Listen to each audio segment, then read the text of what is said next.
Olá, tudo bem? Eu sou o Guilherme Montes, estamos aqui em mais uma parte, agora a terceira do nosso curso no Superia.cc sobre holding patrimonial. E aqui, nessa parte, nós vamos tratar especificamente das vantagens sucessórias da holding patrimonial, já tendo falado na segunda parte dos aspectos de criação e formação da holding patrimonial. O primeiro aspecto que eu quero tratar aqui é, evidentemente, aquela situação específica que os pais, ao constituírem a holding, eles acabam conferindo a ela esse patrimônio, né?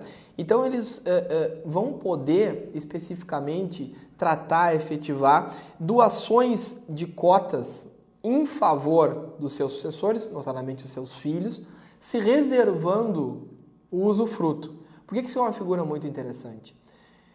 Porque eu já posso, em vida, aqui digo o autor da herança, passar a propriedade sobre as cotas, que vão passar a ser dos meus sucessores, na proporção efetivamente que eu defini, não é? Mas eu posso me reservar o usufruto delas. Portanto, por exemplo, se a holding tiver um resultado, um lucro, e for distribuir, o usufrutuário, que vai ser o autor, o instituidor do bem da holding, vai poder se reservar essa participação. Então, é um jeito de continuar recebendo dividendos, lucros, participações na holding patrimonial, sem mais deter patrimonialmente a propriedade sobre as cotas. Isso é uma figura bastante importante, que acaba eliminando a necessidade de inventário em partilha, portanto. Não sei se vocês já haviam refletido sobre isso, mas se coloca uma regra específica que decorre da lei, que o usufruto se extingue no caso de morte do instituidor. E aí eu consolido a propriedade e também os direitos de usufruto nos sucessores já, não é? Bom, o outro ponto é exatamente a questão, o que eu estou mencionando aqui, são as vantagens, esses efetivos benefícios hereditários e sucessórios da constituição da holding patrimonial. Um outro ponto relevante, muito importante, é a possibilidade que essas doações que serão feitas pelos autores da herança, vamos dizer assim, o pai, a mãe, na medida que criam a holding, passam os bens para ela, eles podem doar as cotas, as participações para os seus sucessores com cláusulas de incomunicabilidade, impenhorabilidade e ainda inalienabilidade. Vejam, por que isso? Porque isso é uma forma dos pais ou os autores da herança proteger o patrimônio, independentemente das condutas dos favorecidos, dos seus sucessores, seus filhos, por exemplo. Imagina que um filho tem um casamento mal sucedido. Se essa regra de incomunicabilidade não estiver clara, em alguma futura partilha, num procedimento de divórcio, fazimento do casamento, o cônjuge que nem mais está no âmbito familiar vai querer participar do patrimônio. Ou ainda eu posso ter uma situação de um filho que tem uma vida muito desregrada economicamente, que acaba perdendo todo o patrimônio, e essa conduta dele pode chegar no momento a atrapalhar o patrimônio familiar, inclusive dos outros. Então é uma forma dos instituidores sabedores de situações específicas a se precaverem e tentarem evitar problemas futuros, não é? De acordo com o regramento legal existente. Essas cláusulas, então, são muito importantes e devem ser bastante utilizadas. Um terceiro aspecto que eu gostaria de evocar aqui é exatamente que, vejam, na medida que os constituidores, digamos assim, da holding entregam os seus bens para que ela nasça para o direito, nos documentos constitutivos, como eu já mencionei na outra parte, a segunda que nós analisamos, vão regrar a forma pela qual a própria empresa, a holding, a sociedade vai ser administrada. Eu vou poder dizer quem vai fazer isso, quem está apto para fazer isso, qual é a regra de instituição, podem se guardar o direito deles próprios administrarem, ou poder escolher quem vai, colocar, por exemplo, prazos de administração, regras de afastamento, regras de eleição, de modo a evitar, inclusive, litígio nesse sentido com relação aos sucessores.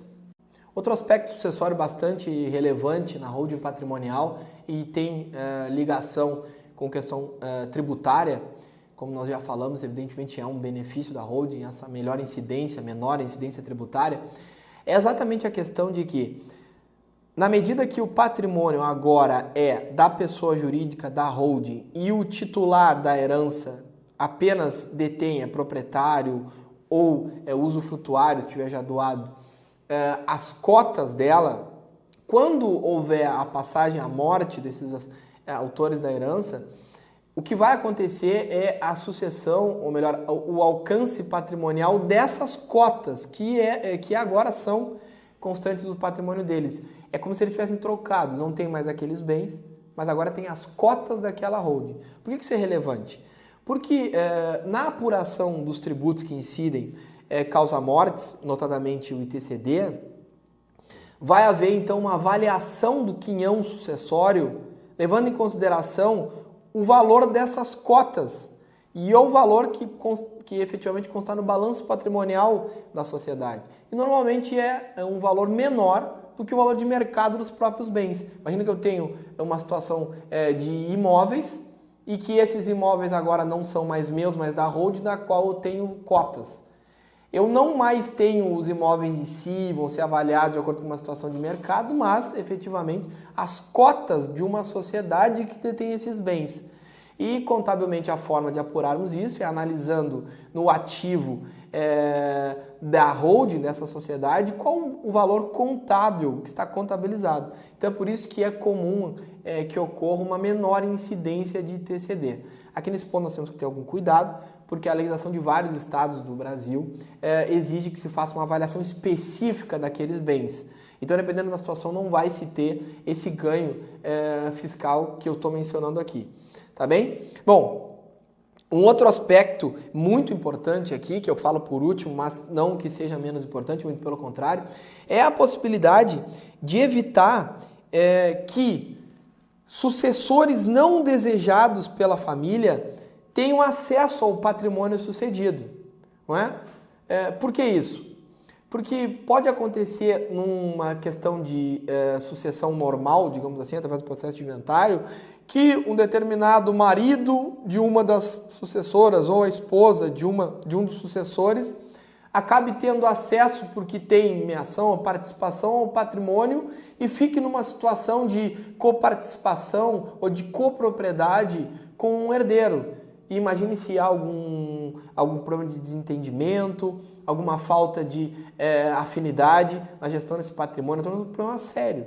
Aqui nós podemos regrar nos documentos constitutivos da holding que, caso ocorra essa situação, esse sucessor não bem quisto no ambiente da holding não vai participar enquanto cotista, mas sim as suas cotas, a sua participação vai ser liquidada de acordo com um valor contábil, um balanço patrimonial devidamente levantado nesse sentido e vai receber os seus haveres. Tá bem? E aqui também nós podemos ter aquela vantagem desses haveres serem menores do que o valor de mercado de determinado patrimônio. Por exemplo, ter tantos por cento de um imóvel em comparação com ter tantas cotas da holding. Tá bem? Isso é também uma vantagem bastante importante e é mais uma forma de prevenir situações litigiosas no futuro. Superado esses tópicos, que portanto, efetivamente, com relação às vantagens sucessórias da holding patrimonial, nessa terceira parte do nosso curso, nos preparamos então para a próxima parte, a quarta, que é exatamente uma parte que eu destaco a proteção patrimonial possível pela existência da holding patrimonial. Também é um benefício bastante importante e relevante que é necessário ser levado em consideração. Muito obrigado pela audiência até aqui e aguardo vocês no próximo vídeo.